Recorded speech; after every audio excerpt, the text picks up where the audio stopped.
Sean todos bienvenidos nuevamente. Hemos estado compartiendo un ciclo de enseñanzas acerca de las parábolas de Jesús. El día de hoy vamos a mirar una parábola más. Es la parábola de la higuera estéril, una parábola que es solamente mencionada en el Evangelio de Lucas y que tiene un significado muy importante tanto para la nación de Israel, pero también para nosotros. Es decir, esta parábola está dirigida no solo al pueblo de Dios, sino específicamente a toda la humanidad, aunque en cierta medida es mayormente dirigida hacia los que son o han conocido de Dios como tal. Vamos a leer esta parábola en Lucas capítulo 13, por favor. Lucas 13, versículos del 6 al 9. Si usted no trae Biblia o tarda mucho en encontrar los textos, van a aparecer en la pantalla todos los textos por si gusta leerlos de ahí. Y si quiere anotar, puede hacerlo para después poder estudiar o poder verificar algunas escrituras. Dice la escritura en este texto: dijo también esta parábola: tenía un hombre una higuera plantada en su viña, y vino a buscar fruto en ella, y no lo halló. Y dijo al viñador: he aquí hace 3 años que vengo a buscar fruto en esta higuera, y no lo hallo. Córtala. ¿Para qué inutiliza también la tierra? Él entonces respondiendo le dijo: Señor, déjala todavía este año hasta que yo cave alrededor de ella y la abone. Y si diere fruto, bien. Y si no, la cortarás después. Hasta la semana anterior hemos visto parábolas que tienen que ver con el reino de Dios directamente. Parábolas que comienzan: el reino de Dios es semejante a, y empieza a dar toda una parábola al respecto. En esta parábola el Señor sale un poco de esa temática para hablarnos acerca de la elección, la misericordia y la paciencia de Dios. Para hablar acerca también de lo que Dios busca de nosotros, de cada persona, de cada vida, dándonos a conocer un poco del carácter también de Dios, porque Él se representa a sí mismo en esta parábola de 2 formas distintas. Tanto judíos como gentiles tenían esta parábola como algo muy importante para sus vidas, porque de hecho marcó la existencia del pueblo de Israel para el futuro, porque Dios efectivamente sí desarraigó esa higuera, pero también tiene que ver para nosotros igualmente, porque también Dios busca de nosotros un fruto, Dios busca de nosotros algo y va a venir a buscarlo. Ya lo busca desde ahora, pero en el futuro lo va a buscar cuando Dios nos llame a cuentas a todos y cada uno de nosotros. Sin embargo, para poder entender esta parábola correctamente, si usted se ha fijado en algo, casi todas las parábolas de la Escritura salen como una respuesta a una pregunta. Le hacen a Jesús alguna pregunta, o le hacen una pregunta, o sale un tema muy importante, y después, para poder corroborar o para poder fundamentar ese tema más claramente, el Señor da una parábola. Una parábola para que podamos entender algo que ocurre en el ámbito espiritual, que no podemos verlo ciertamente, pero que está ocurriendo, con la finalidad de que podamos tener y podamos comprender lo que ocurre en el medio espiritual, pero estando nosotros en este medio. Vamos a pedir a Dios que nos ayude, vamos a orar para poder tener entendimiento de esta parábola. Señor, te damos gracias por la oportunidad de estar reunidos nuevamente, Señor. Gracias. Muchas personas hoy ya no tuvieron el privilegio de la vida, Señor. Tú nos lo has concedido a nosotros con un propósito. Que ese propósito tuyo pueda ser cumplido en cada uno de los presentes, Señor. Háblanos hoy. Ministrenos y ayúdanos a poder entender, Señor, tu voluntad para nosotros, tu voluntad perfecta. Por favor, te ruego que nos ayudes, que nos ministres y nos bendigas con tu presencia, Señor, porque esta es la única que realmente enriquece al hombre. En el nombre de Jesús te lo pido hoy. Amén. Amén. Esta parábola Jesús la da para poder corroborar algo que él había contado y que de hecho le habían dicho con mucha sorpresa a algunos judíos. Vamos a leer el contexto, vamos a leer los versículos del 1 al 5 para entender qué fue lo que le dijeron antes a Cristo y que después la parábola vino como un resultado de esa situación.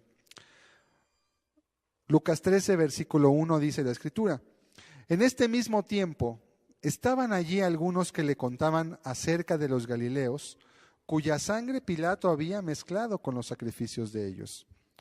Respondiendo Jesús les dijo: ¿pensáis que estos Galileos, porque padecieron tales cosas, eran más pecadores que todos los Galileos? Os digo, no. Antes, si no os arrepentís, todos pereceréis igualmente. O aquellos 18 sobre los cuales cayó la torre en Siloé y los mató, ¿pensáis que eran más culpables que todos los hombres que habitan en Jerusalén? Os digo, no. Antes, si no os arrepentís, todos pereceréis igualmente. Fíjese en el verso 1 lo siguiente. Dice la palabra de Dios que estaban algunos contando, obviamente con asombro, obviamente contando con mucha preocupación o admiración, acerca de dos cosas que fueron como un juicio de Dios. Así lo vio las personas. Habían ocurrido dos hechos que eran muy lamentables. Lo primero es que de algunos galileos, dice la Escritura, cuya sangre Pilato había mezclado con los sacrificios de ellos. Hubo algunos galileos cuya sangre, o sea, de esos galileos, sangre humana, Pilato mezcló con los sacrificios que estaban ofreciéndole a Dios. Los judíos tenían ordenanzas de sacrificar ciertos animales y ofrecer la sangre. Entonces Pilato, para manchar todo eso, mató a esos hombres y después de matarlos utilizó parte de su sangre para ofrecerla juntamente con la sangre de los animales. O sea, dijeron, qué terrible, qué castigo de Dios tan espantoso, que alguien sea muerto y que además después utilicen su sangre para hacer una cosa tan abominable. Y le estaban contando con mucho asombro entre ellos, pero también le estaban contando a Cristo, como diciendo, oye, pues ¿qué habrán hecho esos hombres, verdad? ¿Qué juicio de Dios tan terrible les cayó? Verso 2, respondió Jesús y les dijo: ¿pensáis que estos galileos, porque padecieron tales cosas, eran más pecadores que todos los galileos? ¿Cuál era el pensar que había en la mente de esos hombres que estaban contándolo? Bueno, esos hombres eran muy malos porque mira lo que les pasó. Dios los juzgó de una manera terrible, tanto que su propia sangre fue ofrecida como un sacrificio. Pero Jesús dice, ¿pensabas que porque a ellos les pasó a eso, eran menos culpables? ¿Piensas que acaso ellos tienen menos culpa que la que tú tienes? Eso es lo que va el Señor al final. Verso 3, os digo, no. Antes, si no os arrepentís, todos pereceréis igualmente. Verso 4, también le contaron de otra calamidad, otra tragedia. O aquellos 18 sobre los cuales cayó la torre en Siloé y los mató. Imagínese usted, eran unos albañiles que estaban trabajando edificando una torre. Ahora, antes las torres o las edificaciones no se hacían con tabiques, porque todavía no se fabricaban como hoy los tenemos, sino se hacían con bloques de piedra, con piedras pesadas. Y al estar edificando la torre, no sabemos de qué altura sería, pero según los estudiosos tendría por lo menos 5 metros de altura una torre grande, o tal vez más. De repente se les cayó encima las piedras y mató nada menos que a 18 personas. 18 hombres murieron en un solo accidente de construcción. Y Jesús saca a colación ese otro evento, que quizá no lo estaban contando en ese momento, pero que también había sido algo que había escandalizado a toda la sociedad judía de aquel entonces. Dice el Señor, ¿pensáis que eran más culpables que todos los hombres que habitan en Jerusalén? Galilea, primeramente en el verso 2, los galileos eran una región que era una tierra de gente vulgar, podríamos llamarle así. Yo no sé aquí las colonias, cuál sea la colonia que se considere del bajo mundo, ¿verdad? Pero bueno, eso sería Galilea, sería una zona de mala muerte, una zona donde hay gente, donde hay delincuencia, donde hay robos, donde hay prostitución, una zona de lo peor. Pero Jerusalén era la zona donde estaba el templo. Jerusalén era la zona en donde estaban los rabinos, donde estaba la sinagoga, era la zona donde estaba la gente que tenía dinero. Y también allí ocurrió una calamidad. Jesús utilizó tanto un evento de un lugar pobre, como también una calamidad de un evento de un lugar donde había gente rica y preparada. Y la pregunta es la misma. ¿Pensáis que eran más culpables que todos los hombres que habitan Jerusalén? Os digo, no. Antes, verso 5, si no os arrepentís, todos pereceréis igualmente. Evidentemente, algunas personas creían que los castigos especiales los hacían más pecadores que ellos. o de alguna manera se consideraban mejores por no sufrir cosas de ese tipo, ¿verdad?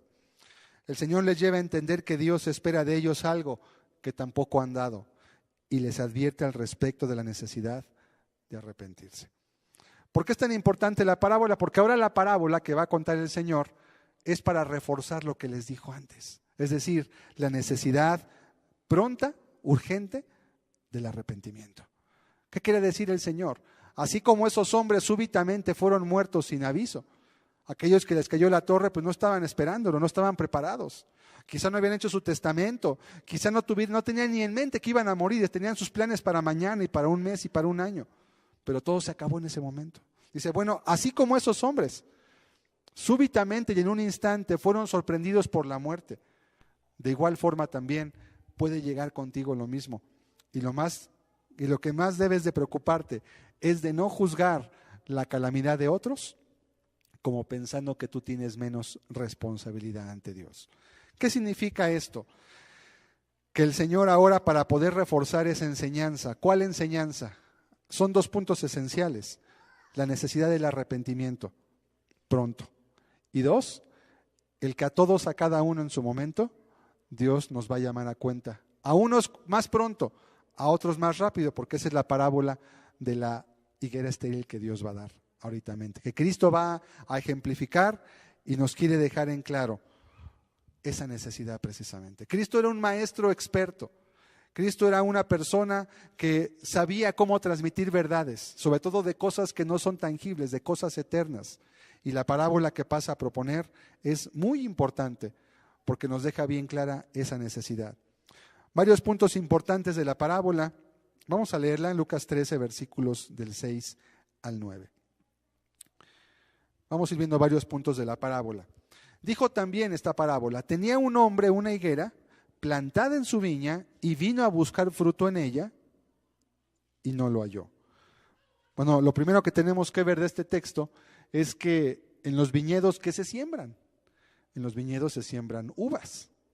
Pero este hombre tenía una higuera plantada en un viñedo. Eso no es normal, porque una vid es un árbol más pequeño, que se enreda, que es pequeñito, ¿verdad? Pero una higuera es un arbusto mucho más grande, que ocupa más espacio. La tierra que usan las vides es una tierra más escogida, porque la vid es muy delicada, la uva.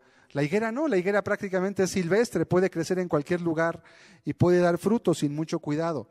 Pero este hombre tenía una higuera plantada en su viña, es decir, la colocó en un lugar escogido, la puso en un lugar que no es normal que una higuera tenga, y sin embargo, dice la Escritura, que vino a buscar fruto en ella y no lo halló. Esta primera parte, la higuera plantada en su viña, nos habla de la misericordia de Dios, que sin ser nosotros parte del pueblo de Dios, o nos ha puesto allí, o nos da la oportunidad de ser parte de su pueblo. Es decir, siendo algo antinatural, una higuera plantada en un viñedo. No es lo natural, pero Dios lo hizo así, porque tenía una expectativa para esa viña. Quiere decir que Dios nos ha dado a todos y a cada uno la oportunidad de poder servirlo. Tenemos la oportunidad de estar cerca de Él. Tenemos la oportunidad de acercarnos, de conocerlo, y algún día nos va a pedir fruto. Por eso dice el verso 6, y vino a buscar fruto en ella y no lo halló. ¿Quién es el hombre que es el dueño del campo? Es Dios, es el Padre. Él es el dueño de todo el mundo, todas las cosas son de Él. Dice la Escritura que de Jehová es la tierra y su plenitud, el mundo y los que en Él habitan. Todo es de Dios. Y Él escogió a su pueblo. Él hizo la elección por su soberanía y dijo, voy a escoger a este pueblo, y lo tomó, así como también ha elegido a cada uno de los que hoy son salvos por la fe. Y los ha elegido para que vayan y para que lleven fruto. Sin embargo, en este caso vino a buscar fruto en ella y no lo halló. Ahora, no había razón de por qué no diera fruto. Estaba en un lugar adecuado, estaba regada, estaba cuidada, había un viñador. Entonces, el hombre, el dueño, es Dios. La higuera somos nosotros.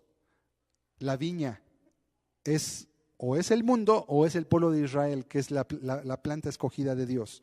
Verso 7. Entonces viene una consecuencia por no encontrar el fruto. Y dijo al viñador, ¿quién es el viñador? El viñador es Cristo, es el administrador de toda esa tierra, es el hijo del dueño. He aquí hace 3 años que vengo a buscar fruto en esta higuera y no lo hallo. Córtala. ¿Para qué inutiliza también la tierra? Nos enseña que Él viene a buscar el fruto de nosotros y nos enseña también que ya lo ha hallado, porque en este caso 3 años ya habían pasado y no había encontrado nada. Y es natural que si alguien tiene plantado algo, espera que le dé un fruto. Usted cuando emprende un negocio espera que le deje alguna ganancia, ¿verdad? Usted cuando planta algo en la tierra espera que le dé un fruto. Obviamente va a pasar un tiempo razonable para que crezca, usted también sabe que debe cuidarlo, pero al cabo del tiempo usted va a esperar su fruto. Si no, ¿para qué plantaría usted algo si no va a darle ningún fruto? Aun si es un árbol ornamental, bueno, pues usted espera una flor hermosa, ¿verdad? A cambio. Espera una apariencia que embellezca un lugar y usted lo hace con esa finalidad. ¿Cuál es la idea en este punto? Dios a ti te ha dado la vida también. Dios te ha dado la salud, la juventud, la fuerza, el ingenio, la inteligencia. Dios también espera de ti un fruto, porque ha invertido mucho en ti. Te ha dado la vida, te ha compartido de su espíritu para que puedas tener vida y Él espera un fruto para Él. Ahorita vamos a ver qué tipo de fruto es el que espera Dios. Sin embargo, si pasa el tiempo y no hay un fruto, es natural que empiece a haber pues, ¿qué pasa? ¿Por qué no hay fruto? ¿Dónde está? ¿Qué pasa? ¿Por qué no hay todavía? Él da una orden, córtala, porque está inutilizando la tierra, no está siendo útil. Versículo 8. Vamos a ver cuál fue el diálogo del viñador. Él entonces, se refiere al viñador, respondiendo le dijo: Señor, déjala todavía este año, hasta que yo cabe alrededor de ella y la abone. Alguien intercede. Esto es el Señor que, viniendo el juicio de Dios por causa del pecado, sin embargo dice: espera un poco más, voy a abonarla, le voy a dar tu palabra, le voy a hablar, lo voy a traer, le voy a enseñar tu camino, le voy a decir que es lo justo y lo correcto, que te busque y que te sirva. Espérate un poquito. Si después de que ese tiempo pase, verso 9, si diere fruto, bien, y si no, la cortarás después. Esto nos habla también de la paciencia del Señor, que no hemos dado tal vez el fruto que Él espera de nosotros, sin embargo Él tiene aún paciencia. Dice: adelante. Las condiciones se dan y Cristo, el amor de Dios, que no busca y que no quiere que ninguno se pierda, sino que todos procedan al arrepentimiento. Y como vamos a ver al final de esta parábola, Dios es paciente, pero la paciencia no es eterna. Dios espera un fruto de nuestra parte y Él nos da lo necesario, nos da la influencia de su Espíritu, nos da la palabra, nos enseña a través de muchas cosas, nos ministra a través de las circunstancias de la vida, a través de la muerte de uno, a través de la bendición en otros, a través de las cosas que ocurren en este mundo, nos enseña y nos muestra que debemos de buscarlo a Él. Por esa causa, el viñador, que es el Señor Jesucristo, sí, empieza a interceder por esa parábola. Es muy importante. Quiero mostrar ahora, para ir viendo cada uno de los puntos, primeramente resaltar la misericordia y la gracia de Dios, porque en este pasaje resaltan de manera muy grande, entendiendo qué es lo que pasó con ese viñedo que es la casa de Israel. Vamos a leer Isaías 5, versículos del 1 al 7, y usted va a mirar una similitud muy grande en este pasaje del profeta Isaías con la parábola que hoy estábamos leyendo. Isaías 5, versículos del 1 al 7. Para Isaías solamente es pueblo de Israel, solamente son judíos. Y viene lo siguiente: ahora cantaré por mi amado, el cantar de mi amado a su viña. ¿Cuál es la viña? Ahorita nos va a explicar todo la parábola. Esta también es una parábola. Tenía mi amado una viña en una ladera fértil. La había cercado y despedregado y plantado de vides escogidas. Había edificado en medio de ella una torre y hecho también en ella un lagar. Y esperaba que diese uvas. Y dio uvas silvestres. Esperaba que diese uvas, claro, pero las uvas que dio eran silvestres, como ácidas.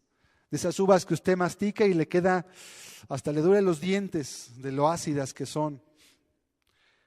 Ahora pues, verso 3, vecinos de Jerusalén y varones de Judá, juzgad ahora entre mí y mi viña. ¿Qué más se podía hacer a mi viña que yo no haya hecho en ella? ¿Cómo esperando yo que diese uvas? ¿Ha dado uvas silvestres? Os mostraré pues ahora lo que haré yo a mi viña. Le quitaré su vallado y será consumida. Aportillaré su cerca, o sea, la voy a quitar, y será hollada, pisoteada.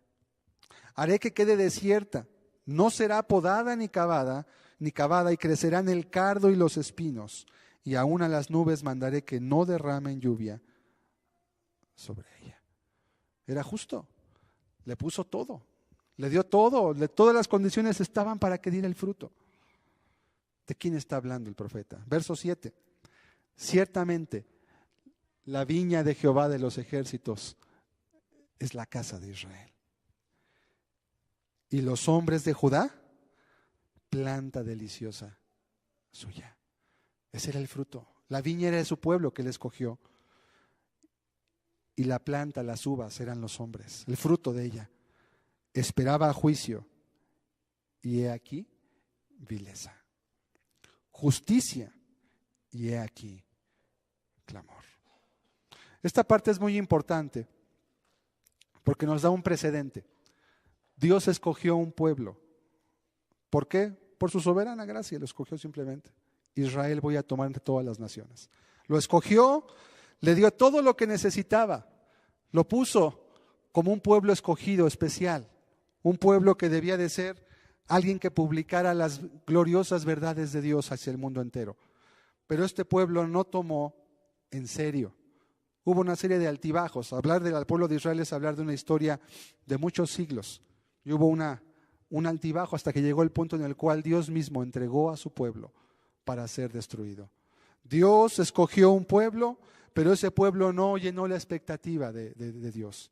Ese pueblo corrompió su camino, esperaba juicio, como dice el texto, y encontró vileza. Esperaba justicia y lo que encontró fue pecado, fue maldad. Lo que encontró fue algo diferente a lo que Dios le había mandado. ¿Y qué hizo Dios con ese viñedo? Le quitó todo lo que tenía. Todo lo que invirtió se lo quitó y fue destruido. Primeramente los asirios asolaron Israel, la destruyeron. Después los babilonios asolaron Jerusalén también. Hasta que finalmente los judíos fueron dispersados por todo el mundo, lo que se conoce como la diáspora, y fueron llevados a todos lugares del mundo. Sin embargo, Dios preservó su promesa porque Dios eligió a Israel y la promesa que él hizo se va a cumplir. Israel al final del tiempo sigue siendo el pueblo escogido de Dios, no por las virtudes o por los pecados del pueblo, sino por la gracia de Dios, y Dios al final va a restaurar a Israel. Pero en este tiempo que Dios desechó a Israel para que no estuviera más como su pueblo, como tal, nos dio entrada a nosotros los que no somos ese pueblo, a los gentiles. Y ahora tenemos la oportunidad de ser una higuera plantada en su viña. ¿Qué tenía aquí Dios plantado en su viña? Pues vides. Pero como no llenó la expectativa de él, ahora Dios trajo una higuera y la va a plantar. Por eso es que esta parábola de la higuera estéril tiene una aplicación doble, pero más enfocada ahora hacia nosotros. Porque nosotros somos la higuera, no somos el pueblo natural de Dios. Somos un pueblo que sin ser pueblo, porque no somos vid, aunque podemos dar fruto, no somos vid, somos higuera, pero estamos injertados dentro de ese pueblo. ¿Y cuál es el símil importante que tenemos que entender aquí? Como dice Romanos, si Dios no perdonó las ramas naturales, tampoco nos perdonará a nosotros. Es una advertencia ¿para qué? Para que tengamos temor y reverencia ante Dios. Para que entendamos que el anhelo de Dios es que llevemos mucho fruto. Es que llevemos mucho fruto para Él. Él lo quiere y Él va a poner todas las cosas. Él te va a dar todos los medios de forma que esté a tu alcance y que sea posible para tu vida dar el fruto que Dios espera. Ahora ya sé que la pregunta debe ser para muchos, bueno, ¿y cuál es ese fruto que Dios espera de mí? Vamos a leer, son dos tipos de fruto. Lucas 3, versículos del 8 al 14. Vamos a ver primeramente el fruto que espera de los gentiles como tal. ¿Qué fruto es lo que Él espera y qué fue lo que Él habló? Lucas 3, versículos 8 al 14. Dice así la palabra de Dios. Haced pues frutos dignos de arrepentimiento. Y no comencéis a decir dentro de vosotros mismos, tenemos a Abraham por padre, porque os digo que Dios puede levantar hijos a Abraham aún de estas piedras. Y ya también el hacha está puesta a la raíz de los árboles. Por tanto, todo árbol que no da buen fruto se corta y se echa en el fuego. Aquí me detengo un momento. Lo que Cristo predicó a los judíos y lo que después, y también predicó a los gentiles, obviamente, porque había muchos gentiles aún en Israel, aunque eran pocos en número, comparados al grueso del pueblo, muchos escucharon la palabra. Y después los apóstoles predicaron lo mismo, el arrepentimiento y la fe. ¿Cuál es el primer fruto que espera Dios de la vida del hombre? Los frutos de arrepentimiento. El reconocer que la vida sin Dios se vive y se cometen errores, que el poner a Dios atrás tu espalda te ha llevado a tomar malas decisiones, que te has alejado de Dios. Eso implica arrepentirte, pero no solo arrepentirte, dice, haced pues frutos dignos de arrepentimiento. Ahora, para entender esa parábola sencilla, tenemos que entender que es un fruto. Un fruto es la consecuencia natural de un árbol. Todos los árboles tienen frutos. Pueden ser hojas, pueden ser flores o pueden ser frutos comestibles como tal. Pero todos los árboles tienen fruto. Un fruto digno de arrepentimiento es aquello que atestigua que en verdad alguien se arrepintió. Que en verdad alguien se arrepintió de sus pecados. Vamos a ver el verso 8. Aquí Juan el Bautista, que es quien está predicando en esta parte, primeramente comienza a quitar un estorbo en la mente de ellos. Dice, y no comencéis a decir, dentro de vosotros mismos tenemos a Abraham por padre. ¿Qué pensaban estos judíos? Es que yo para qué me arrepiento, yo soy del pueblo de Israel. Soy del pueblo escogido por Dios, ¿yo para qué necesito eso? Eso que se lo prediquen a las rameras, eso que se lo prediquen a los publicanos, que se lo prediquen a los homicidas, a los secuestradores, a ellos que les prediquen eso, yo no soy así. Entonces Juan les dice, lleno del Espíritu Santo, no pienses decir dentro de ti, a Abraham tenemos por padre. No importa que seas del pueblo de Israel, recuerda lo que Dios le hizo a su propio pueblo, porque no dio el fruto.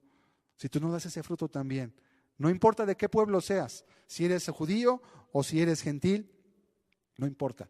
Dios va a seguir con su plan. Verso 9. Ya también el hacha está puesta a la raíz de los árboles. Por tanto, todo árbol que no da buen fruto se corta y se echa en el fuego. Otra vez la parábola, pero es la misma aplicación. Versículo 10. Ahora la gente empezó a preguntar, bueno, ¿y eso qué significa? ¿Qué tengo que hacer? ¿Cuál es ese fruto digno de arrepentimiento? Verso 10.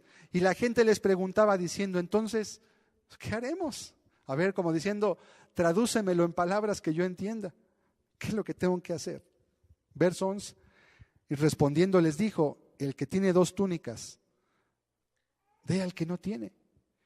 Y el que tiene que comer, haga lo mismo, comparta lo suyo. ¿Cuál era un fruto de arrepentimiento?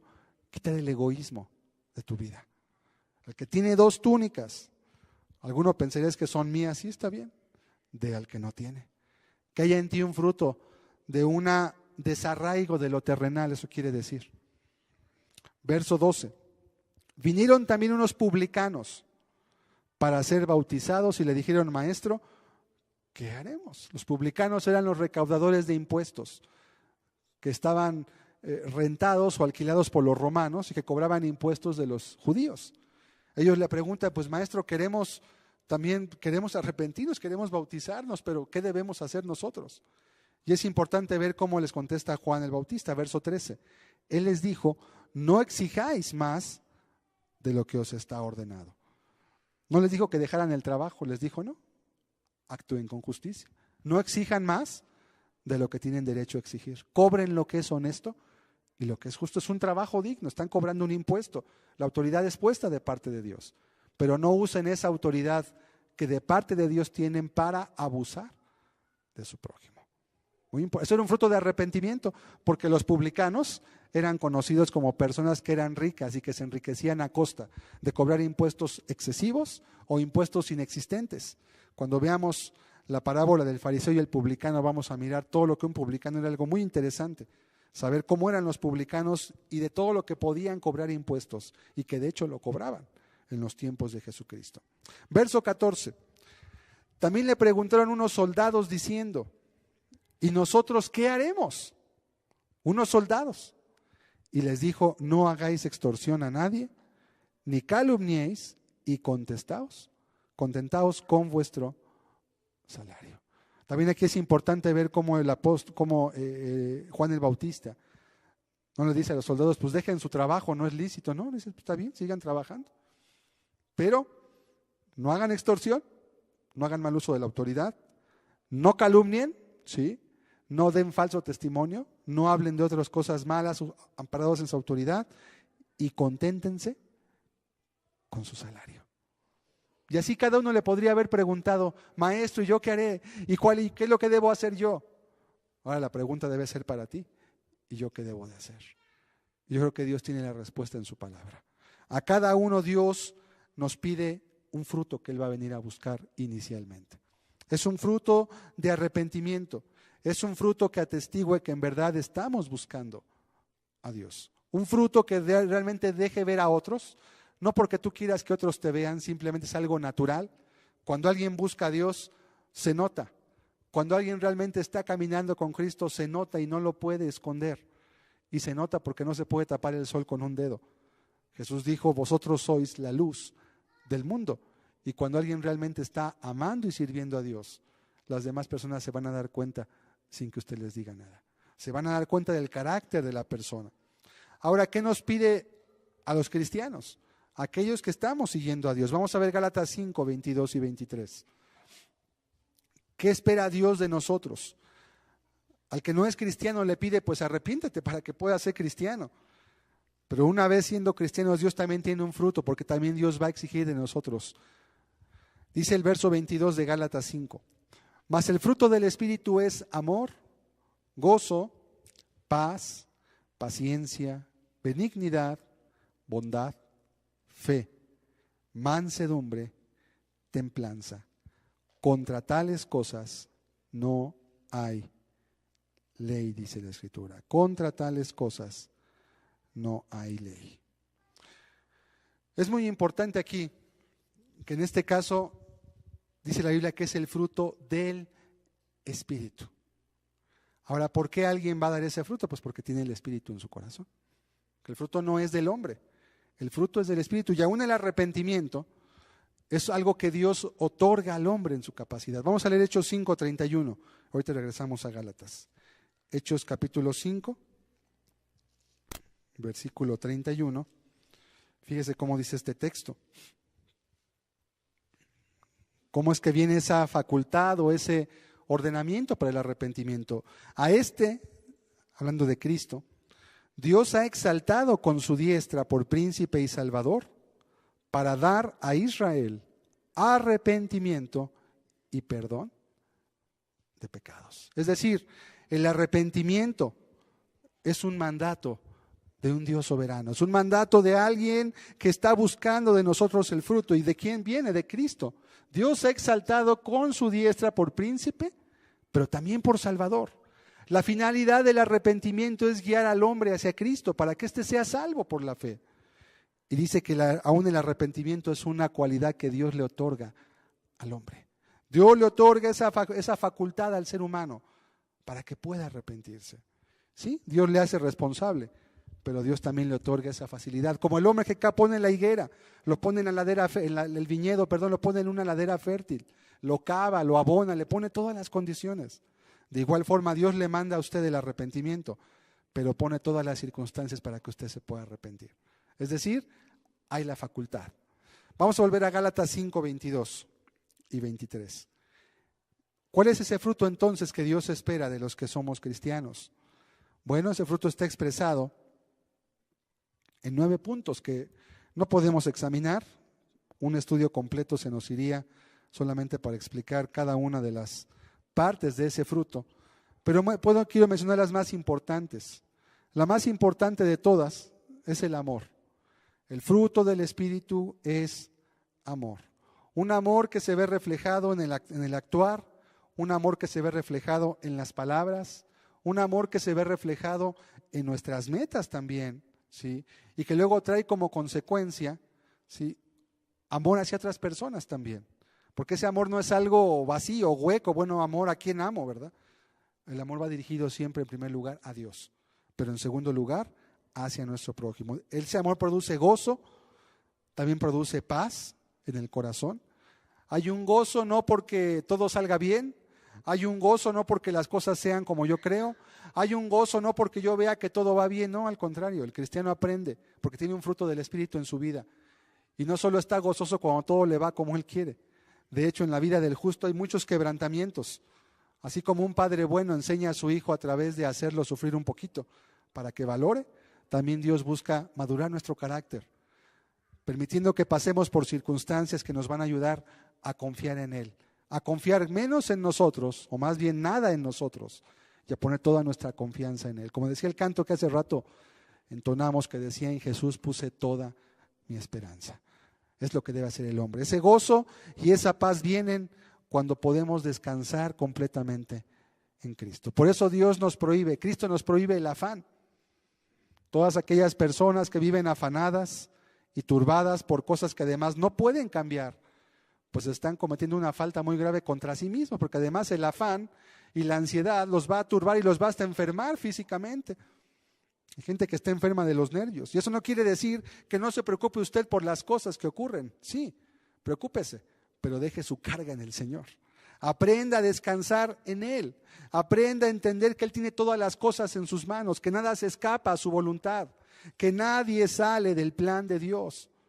Tenemos que aprender a descansar. Sí, tomar nuestra responsabilidad, sí, porque también el hombre es responsable, pero tiene que aprender a reposar en Dios. Gozo y paz. Paciencia, dice después. La paciencia es un fruto del Espíritu, porque como seres humanos queremos pedirle a Dios algo y queremos ver el fruto ya. Pero aun cuando sembramos algo, cuando sembramos cualquier fruto, no nos da el fruto inmediatamente. Cuando sembramos cualquier semilla, tenemos que con paciencia cavar, con paciencia regar, con paciencia cuidar y esperar. La vez pasada hablábamos, pude compartir la parábola del crecimiento de la semilla y explicamos cómo es esa ley. La paciencia es un fruto del Espíritu porque nos lleva a poner nuestra confianza en Dios, a seguir trabajando en lo que Dios nos dio, no mirando, creyendo que las cosas se van a hacer por nuestro esfuerzo, porque la verdad la obra no es mía ni es de usted, la obra es de Dios. Y Dios va a hacer su obra con o sin nosotros. Y lo hermoso de esto es que Dios quiere incluirnos a nosotros en su obra. Y Dios nos invita a que seamos parte de ella, pero también nos pide que seamos pacientes. ¿Pacientes cómo? Perseverando. Como dijo el Señor, el que persevere hasta el fin, este será salvo. Y es un fruto del Espíritu Santo. Es un fruto que el Espíritu produce en el corazón, que no te lleva a la impaciencia, a la intranquilidad. Es que esto va así, es que esto va mal, es que esto es de esta forma. Tranquilo, espérate. La obra es de Dios. Él tiene todo el control en sus manos. Sí, haz lo que tienes que hacer. Y si te vas a angustiar, angústiate, pero ve a orar y deja tu carga en Él. Porque aún la angustia puede ser de parte del Espíritu, pero nunca para destruirte, nunca para aplastarte, nunca para ponerte bajo una presión tal que destruya tu fe o tu cuerpo, porque entonces estarías saliendo de la voluntad de Dios. Siguiente punto, benignidad. Otra parte de ese fruto del Espíritu que Dios da y que espera de los cristianos. ¿Qué es la benignidad? Es creer y esperar lo mejor de los demás. La benignidad significa que si veo algo de una persona no voy a creer lo peor, voy a creer lo mejor, hasta que tenga una evidencia suficiente que me diga que es lo peor. Que si veo algo que pueda parecer no correcto, que si escucho un rumor de alguien, que alguien me dijo que se escuchó por allí, no voy a pensar lo peor. No voy a dejar que mi corazón emita una sentencia condenatoria hacia otro ser humano hasta que no tenga yo suficiente evidencia. Eso es la benignidad y es un fruto que qué necesario es entre los seres humanos, porque de la falta de benignidad vienen las envidias, los celos, las malicias y a veces sin siquiera mediar un diálogo entre dos personas y sin haber cruzado palabra, ya uno odia a otro. Ya uno tiene pleito con el otro y ni siquiera le ha preguntado nada. Ni siquiera le ha preguntado si es lo que piensa. Ni siquiera le ha dado oportunidad de responder si aquello que vio o escuchó fue así como lo escuchó. Qué importante es la benignidad. El cristiano se caracteriza por ser benigno. Dice la Biblia, vuestra gentileza sea conocida por todos los hombres. Esto va de la mano con la bondad, ¿sí? Nunca se va a dejar llevar por lo que otros digan de nadie. Porque si alguien se deja llevar por lo que alguien dice de otro, eso va a dar lugar a la murmuración, al chisme, a la calumnia, a la malicia, a que personas se peleen con otros sin siquiera saber si lo que escuchó es verdad. Y es que a veces podemos oír la opinión de otro que nos dice algo y puede que él diga lo que él vio. Es como aquella anécdota que es muy cierta y que daban los filósofos para hablar de la benignidad. Y decía, había un elefante parado en un lugar, en un zoológico. Y llegaron varios hombres ciegos. 3 hombres ciegos llegaron. 4 eran 4 ciegos. Y llegaron a tocar al elefante y cada uno tenía que decir qué era. Pero solo estaban en un lugar. Uno estaba por detrás del elefante y tomó la cola del elefante y dijo, pues esto es como una vaca, es como un caballo, tiene una cola delgada, es una cuerda. Otro agarró una pata del elefante y dijo, no, esto es un árbol, lo estoy sintiendo, está grueso y es fuerte. Otro tocó los cuernos del elefante y dijo, no, esto es un buey, estoy seguro, aquí tengo los cuernos. Otro agarró la trompa y dijo, esto es una manguera, estoy segurísimo, lo podría jurar. Así cada uno tuvo una percepción distinta de lo mismo. Y cada uno dijo una parte de la verdad, pero no era toda la verdad. Le faltaba ver el resto del asunto. Así cuando usted escuche algo de una persona, usted está oyendo la opinión de lo que una persona vio o cree que vio o escuchó de alguien más, pero no tiene toda la verdad. No tiene toda la información, no tiene el contexto, no sabe qué pasó antes ni qué pasó después. Por lo tanto, la benignidad siempre nos llevará a pensar lo mejor de los demás, hasta que podamos corroborar por nuestros propios hechos que lo que se dijo o lo que se supone que se vio realmente es como tal. Esto nos lleva al siguiente punto, la bondad. Por lo tanto, el cristiano será una persona bondadosa, que no va a tratar a los demás, sino como a él le gustaría ser tratado. Eso significa bondad y es un fruto del Espíritu Santo. Porque es lo mismo que ha hecho Dios. Dios, a pesar de que tal vez usted no lo sirve, Dios, a pesar de que usted quizá no le obedece, Dios le sigue tratando con bien. El sol sigue saliendo para usted y para todos. Sigue habiendo alimentos, sigue habiendo aire, sigue habiendo muchas cosas, sigue habiendo vida, siendo que la vida es tan frágil. Dios es bondadoso para con todos nosotros. ¿Por qué? Vamos a ver más adelante, porque Él no quiere que ninguno se pierda. Por lo tanto, es bondadoso. El siguiente fruto es la fe. La fe es la certeza de lo que se espera. La certeza de lo que no podemos ver, pero que estamos esperando. El cristiano vive en esta vida, pero vive a la luz de la eternidad. Es decir, vive en esta tierra, vive en una vida que es natural, normal, un cuerpo de carne y hueso, pero su mentalidad y su meta están puestas en lo eterno. ¿Y por qué están puestas en algo que él no puede ver? Porque Dios en su palabra se lo ha dicho.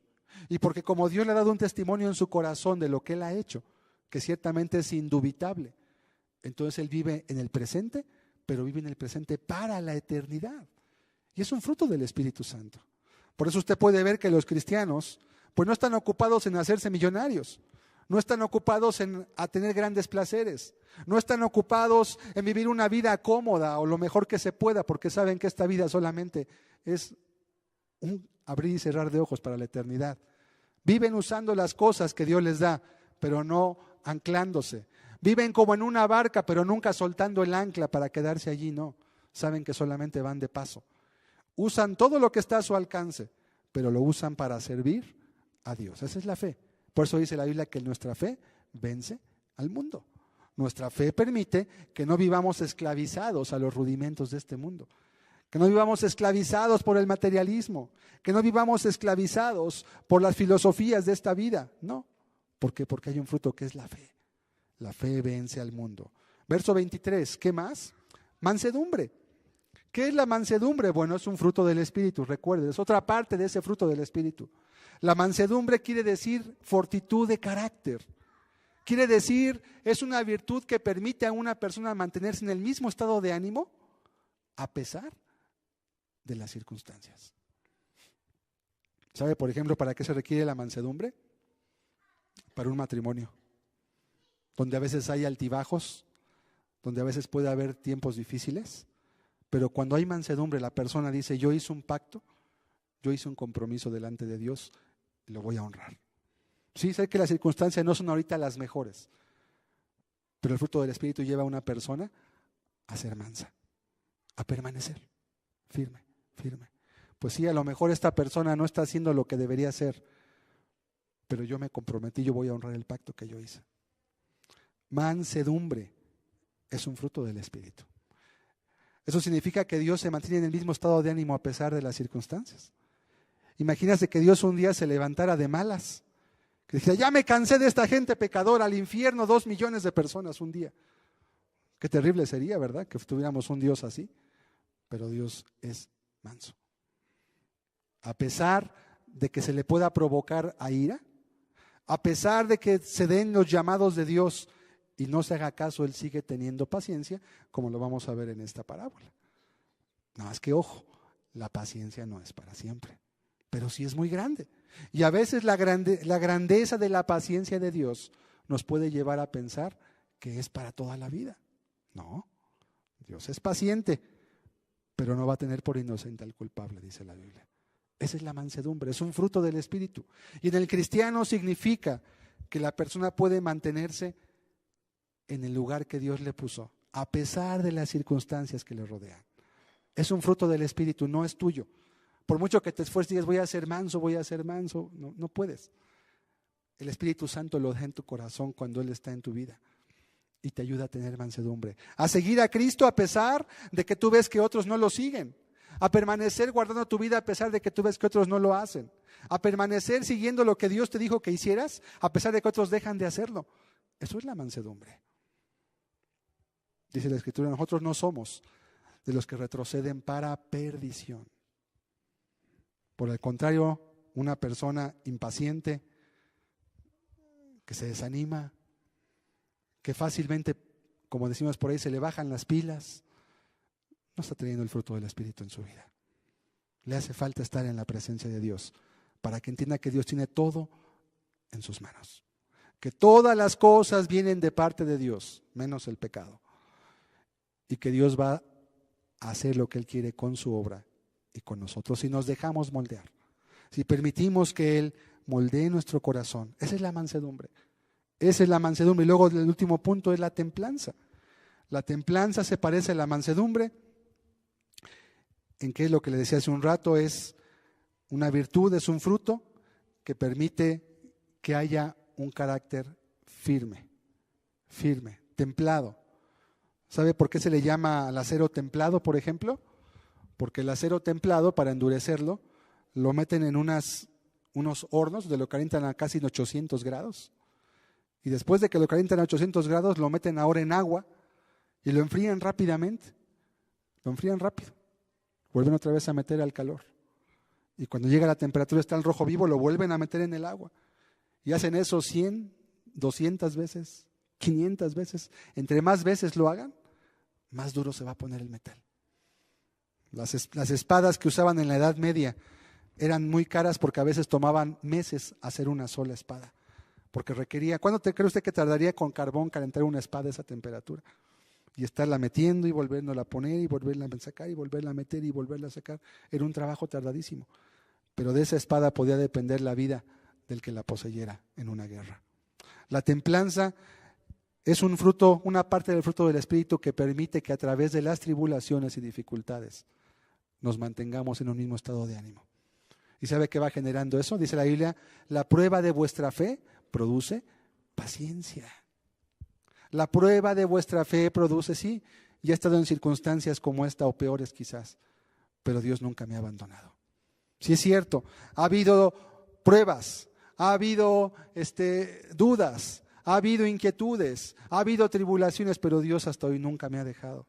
Y eso va generando un carácter en el cristiano. ¿Sabe qué genera ese carácter? Paciencia. Y la paciencia engendra fe. Y la fe obra por el amor. Y son así, es como que todos se ligan, todos los frutos. Bueno, es un solo fruto. Es como si viéramos una naranja y viéramos la cáscara, el gajo, la semilla. Estamos viendo solamente las partes de un solo fruto. Todas están entretejidas. Bueno, esto busca Dios de los cristianos. Este es el fruto que Dios espera. Y Dios vendrá a nuestra vida de manera continua para buscar ese fruto. ¿Dónde está ese fruto? Este fruto viene por habitar con el Señor y morar con Él. Este fruto viene porque el Espíritu está en nosotros. No podemos producirlo nosotros. ¿Cuánto se esfuerza un naranjo en producir naranjas? Pues no, nada más es. Y como es un naranjo, va a dar naranjas. Con que se le riegue, da naranjas. No tiene que tener una ciencia para hacer una naranja, está formado así. Dios transforma el corazón del cristiano. Cuando alguien se arrepiente y viene a Cristo y es perdonado, Dios transforma su corazón. Y esa nueva naturaleza, por naturaleza, Dios se llama nueva naturaleza, el nuevo hombre empieza a generar este fruto. Mientras el Espíritu, si el Espíritu se contrista, si el Espíritu se aparta de la persona porque ha pecado, porque no ha sido diligente, puede empezar a haber escasez de este fruto. Tiene que volver a arrepentirse nuevamente, abandonar su pecado, volverse a Dios y el fruto vendrá nuevamente. Porque Dios le ha elegido para que vaya y lleve mucho fruto. Debemos mirar a Él, porque de Él viene la gracia para caminar. Tercer punto, si Dios no encuentra fruto, aún hay oportunidad. Vamos a ver Lucas 13, versículo 7.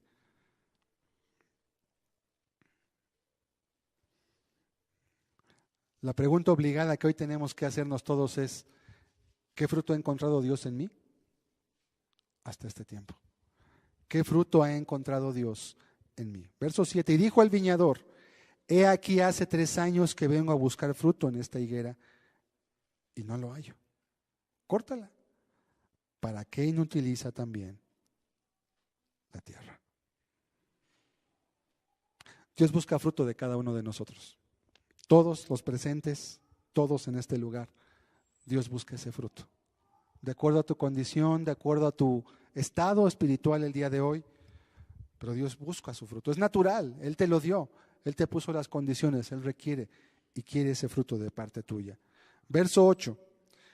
Él entonces respondiendo le dijo, Señor, déjala todavía este año, hasta que yo cabe alrededor de ella y la abone. Si sabes que en tu vida no hay ese fruto todavía, si sabes que no lo has dado, si hoy tú entiendes realmente Dios me ha dado mucho y yo le he dado nada o le he dado muy poco, es necesario, número 1, que entiendas algo, que hasta el momento de hoy permaneces porque Dios sigue esperando de ti ese fruto. Espérate, Señor, déjala todavía este año. Ya estaba resuelto el dueño del viñedo para cortarla. Ya estaba resuelto para quitarla, pero él le dijo, espérala un año más. Voy a hacer algo, la voy a cavar y la voy a abonar. Todos sabemos que es cavar alrededor de una plantita, que es abonarla, sabemos los frutos. Debe dar fruto. Ahora sí debe de dar. Verso 9, y si diere fruto bien, y si no, la cortarás después. Ahora es muy importante, la parábola termina allí. ¿Por qué no hay una moraleja, si quiere verlo así, un colofón de una parábola? ¿Por qué no hay un finalizar? ¿Por qué esta parábola se queda abierta? Porque es un llamado personal a cada uno de nosotros. Porque Dios le dice a usted, es lo que Dios espera. ¿Lo has dado? Como diciendo, si diere fruto, bien, pero si no, la voy a cortar. Es una advertencia, pero es una advertencia con amor. No, mira, espero de ti el fruto. Ya he venido a buscar durante mucho tiempo. Ya te he hablado, ya te he dicho, te he hablado por sueños. Yo no sé cómo usted Dios le ha hablado, pero Dios habla por sueños. Dios nos habla a través de personas. Dios nos habla a través de circunstancias, Dios nos habla a través de enfermedades. Dios nos habla a través de las circunstancias que en nuestra vida parecieran ser comunes, pero que van enfocadas a volvernos a Dios. Y Él dice, yo he estado buscando de ti ese fruto. Lo espero. Había una última oportunidad para ese momento. Así vemos que fue con Israel. Dios fue paciente para con su pueblo en el desierto, pero el pueblo de Israel se impacientó y murmuraron contra Dios. Dios fue paciente con su pueblo en el tiempo de los jueces. Les levantó jueces para que los liberaran. Pero cuando esos jueces morían, volvían al pecado otra vez. Dios fue paciente durante el reinado de los reyes de Israel y de Judá.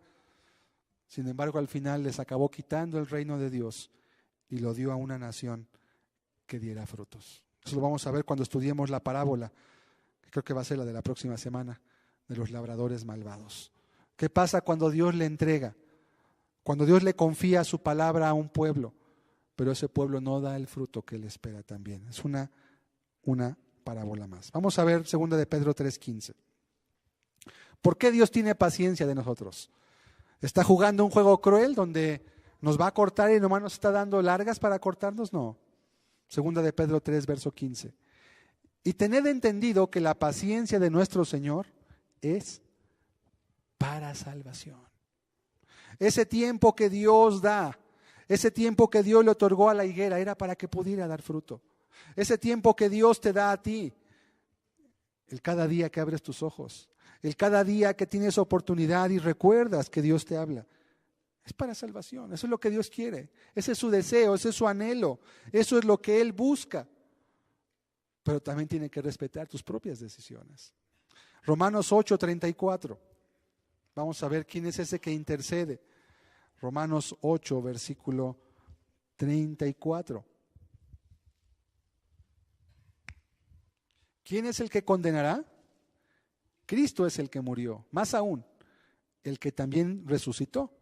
El que además está a la diestra de Dios. El que también intercede por nosotros. Cristo está intercediendo por su pueblo, pero aún para aquellos que no son todavía su pueblo y que lo han de ser, Él está intercediendo también. Para que usted pueda venir, para que usted pueda examinar su fruto. 2 de Pedro 3, verso 9, otro texto más. Hay varios textos que nos hablan de ello. 2 de Pedro 3, verso 9. El Señor no retarda su promesa, según algunos la tienen por tardanza. Hace algunas semanas estudiamos este texto con detalle. Solamente quiero recordar que cuando dice la Biblia que el Señor no retarda su promesa, no se refiere a una promesa de dar algo, sino es una promesa de juicio también. En la Biblia hay promesas para recompensar, pero también hay promesas para castigar. Son promesas las dos. Como cuando un padre le dice a su hijo, si no haces esto, va a venir esto sobre de ti. Y a veces puede ser paciente. No cometas el error de tomarlo por tardanza. Ni pasa. ¿Cuándo? Sino que es paciente para con nosotros, no queriendo que ninguno perezca, no queriendo cortar a nadie, sino que todos procedan al arrepentimiento. Procedan quiere decir que la persona tiene una responsabilidad también. Dios te habla, Dios te invita, Dios te tiende la mano, pero también tú puedes decir, no quiero. O puedes decir, sí Señor, sí quiero. Adelante. Es paciente. Juan 15, verso 1 y 2. En estos dos versículos vamos a ver más claramente la aplicación práctica de esta parábola que Cristo dio a sus propios discípulos. Yo soy la vid verdadera y mi Padre es el labrador. Todo pámpano que en mí no lleva fruto lo quitará, y todo aquel que lleva fruto lo limpiará para que lleve más fruto. Aquí el Señor habla de manera abierta y directa. Verso 1, por favor, de nuevo. Yo soy la vid verdadera y mi Padre es el labrador. Cristo se pone a sí mismo ahora como que Él es la fuente de esa vida. Yo soy. ¿Por qué habla de la vid? Porque muchas veces Dios habló a su pueblo a través de la parábola del viñedo y de la higuera. Si yo soy la vid verdadera y mi Padre es el que trabaja la tierra. Está hablando de los judíos. Verso 2. Todo pámpano, ¿cuál es el pámpano? Pues son las ramas que se desprenden del viñedo, de donde deben colgar las uvas. Todo pámpano que en mí no lleva fruto, ¿lo quitará? Pues sí, si no dan fruto en Cristo, pues no van a dar. Y todo aquel que lleva fruto lo va a limpiar. O sea, va a recoger su fruto para que lleve más fruto todavía. Verso 6. Y luego viene la advertencia. El que en mí no permanece. Esa es la advertencia. El que en mí no permanece, no habla de un grupo, no habla de una religión, no habla de una doctrina, habla de Cristo. El que en mí no permanece será echado fuera como pámpano. ¿Cómo? Pues como un pámpano que ya se quitó de su raíz. ¿Para qué te sirve una hoja o una rama que tú ya quitaste de la base del árbol? Pues ya no sirve de nada. Le podrás sustentar la vida un poquito con agua o con algo, pero va a morir. Ya no tiene la fuente de la vida en él. El que en mí no permanece será echado fuera como pámpano y se secará. Pues sí, sin Cristo se va a secar. Y los recogen y los echan en el fuego y arden. Es una advertencia. ¿A quién está hablando? A los pámpanos que están ligados a él.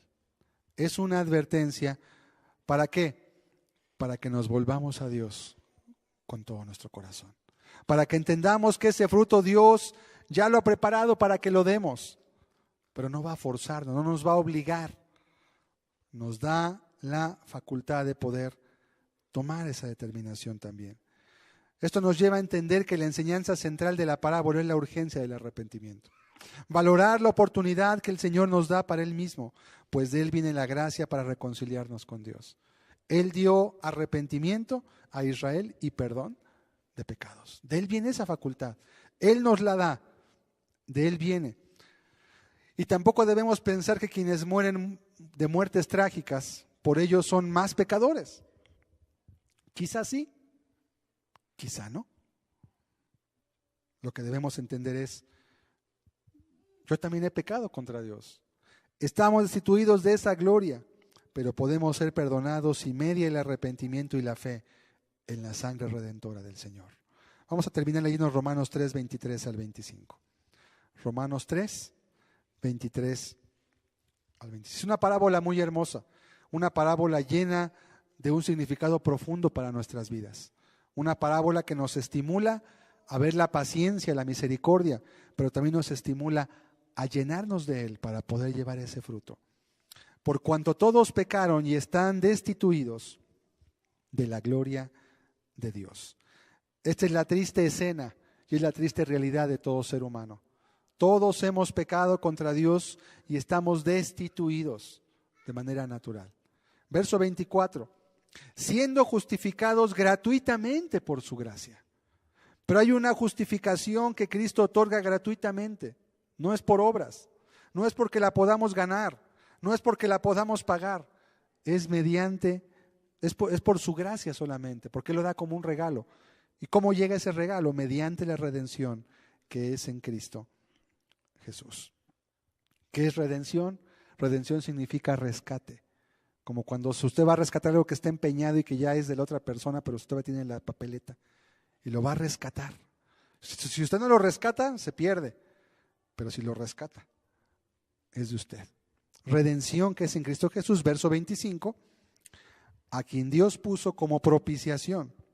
Propiciación significa pago por el pecado. Eso es una propiciación. Y el propiciatorio era el altar donde se ofrecían los sacrificios que eran por el pecado del pueblo. A quien Dios puso como propiciación por medio de la fe en su sangre, para manifestar su justicia a causa de haber pasado por alto en su paciencia los pecados pasados. Esto es la fe, pero ¿qué viene antes de la fe? Es el arrepentimiento. Jesús dijo, arrepentíos y creed en el Evangelio. Dios ha provisto todo lo necesario para que la higuera lleve fruto y lleve fruto abundante. Dios ha provisto todo lo necesario para que usted le dé fruto a Dios. Todo lo ha provisto Dios. Todo está puesto. Pero es importante que usted escoja y decide yo también. Dios no puede escoger por usted. Hay una responsabilidad del hombre que tiene que llevar a cabo y tiene que funcionar para su bien o para su mal también.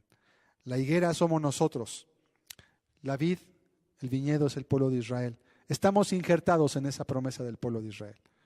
De manera diferente, pero Dios lo trajo para provocarnos a celos, para provocar a celos a ese pueblo y poder llevar fruto con otros que no eran parte de ello. ¿Está usted deseoso de llevar ese fruto para Dios? ¿Sabe que no ha habido ese fruto?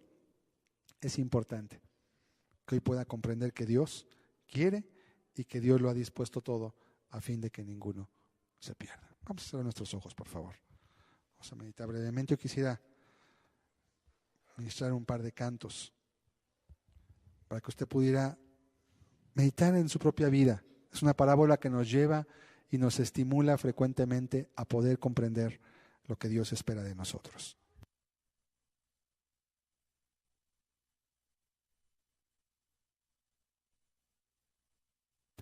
¿Cómo somos como higuera? ¿Qué papel hemos estado dando?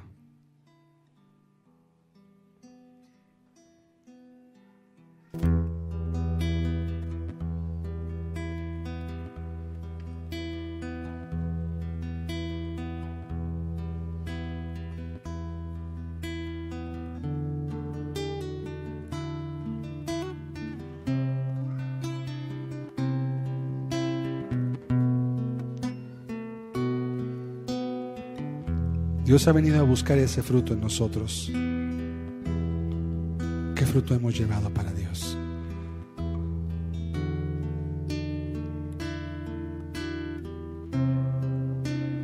¿Cuál es el fruto que hemos traído?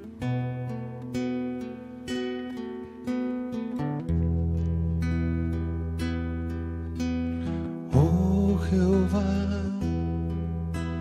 mira el que se dice tu pueblo. Mira, porque quiere dormir.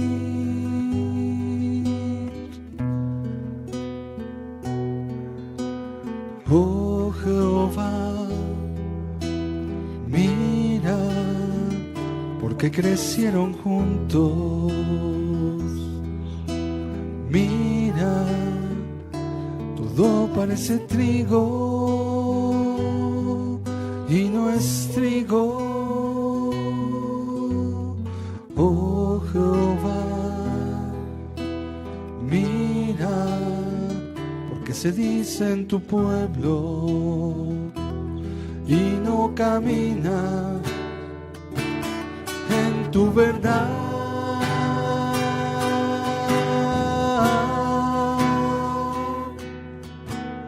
Oh Jehová, mira, que se dice tu pueblo. Mira, porque quiere dormir.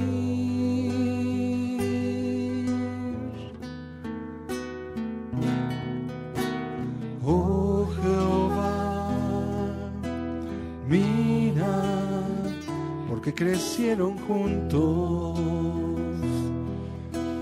Mira, todo parece trigo y no es trigo. Oh Jehová, mira, crecieron juntos y no caminan en tu verdad.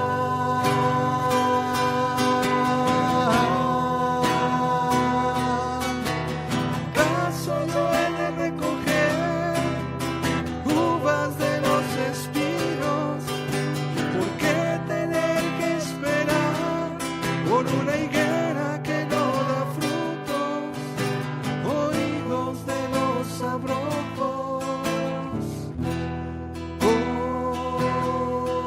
córtala. Oh Jehová, mira que se dice tu pueblo. Mira, que quiere dormir.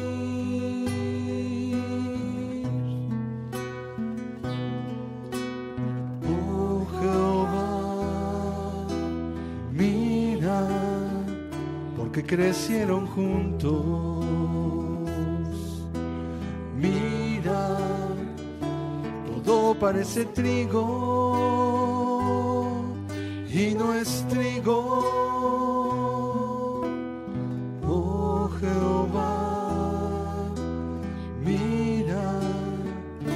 Se dice en tu pueblo y no camina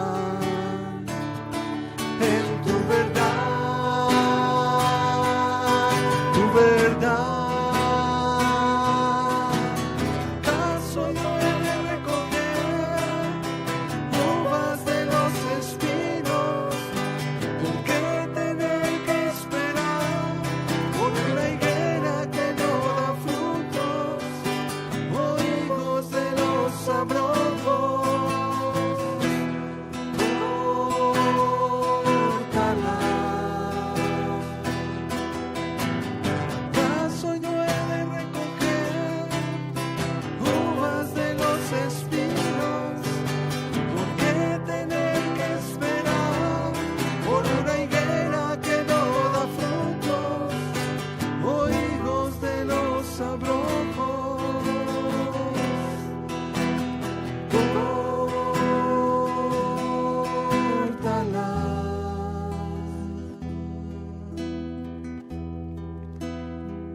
Él viene a buscar ese fruto de cada uno de nosotros.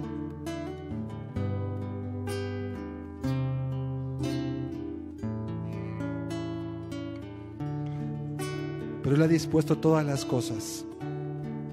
Es paciente, es misericordioso.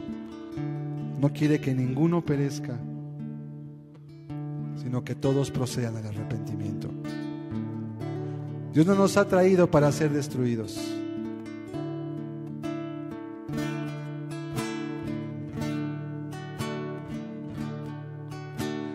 El Dios a quien conozco es un Dios que vive y reina.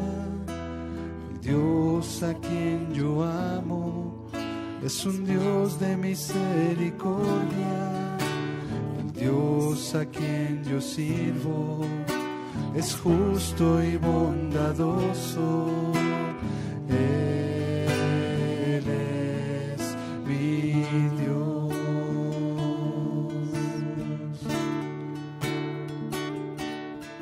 El Dios a quien conozco es un Dios que vive y reina. El Dios a quien yo amo es un Dios de misericordia. El Dios a quien yo sirvo es justo y bondadoso. Él es mi Dios. Por Él es quien yo vivo, por Él es quien yo amo, pues Él cambió mi vida y ahora soy de Él. Por Él es quien yo vivo, por Él es quien yo amo, pues Él cambió mi vida y ahora soy de Él. Debes confiar en ese Dios. Él te ha traído no para condenarte, sino para bendecirte. Te ha traído sino para vida, para que no temas, para que sigas adelante, para que entiendas que Él ha dispuesto las cosas, para que puedas continuar hasta el final. Dios no nos trajo hasta aquí para volver atrás. Nos trajo aquí para poseer la tierra que nos dio. Dios no nos trajo hasta aquí para volver atrás.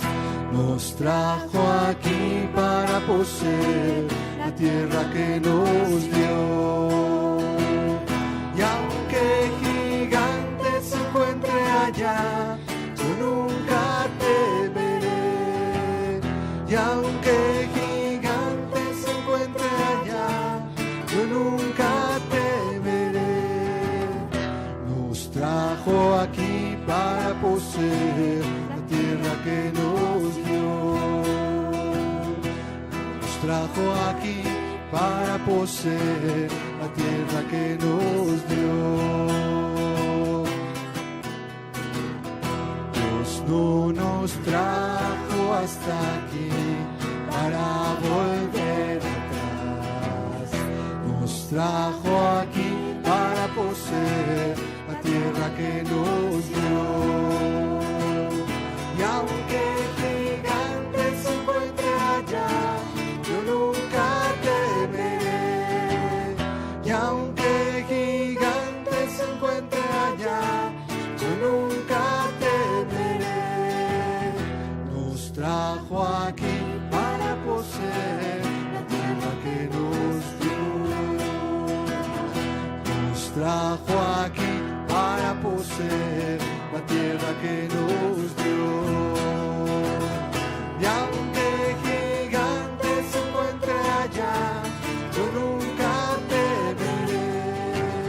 Y aunque gigante se encuentre allá, yo nunca te veré. Nos trajo aquí para poseer la tierra que nos dio.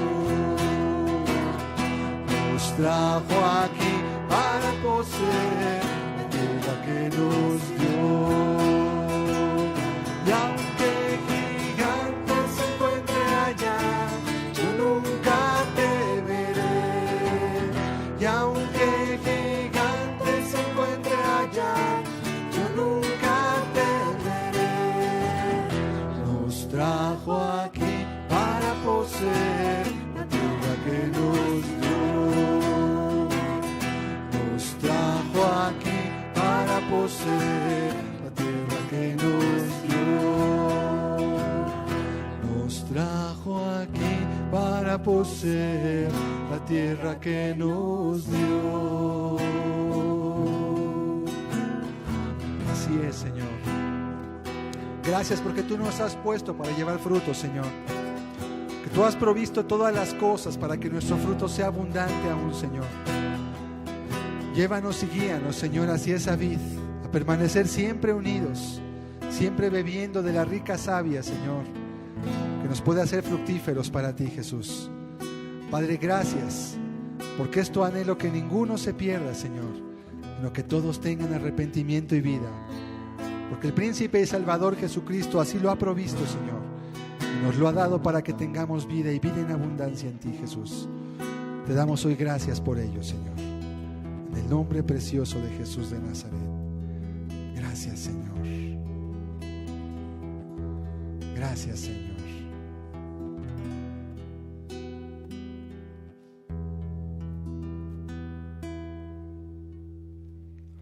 Amén, Señor. Amén. Pues que Dios les bendiga. Con esto concluimos la reunión de esta tarde. Estoy para servirles si algo se les ofrece a alguno de los presentes. Que Dios les bendiga y que tengan muy buena tarde.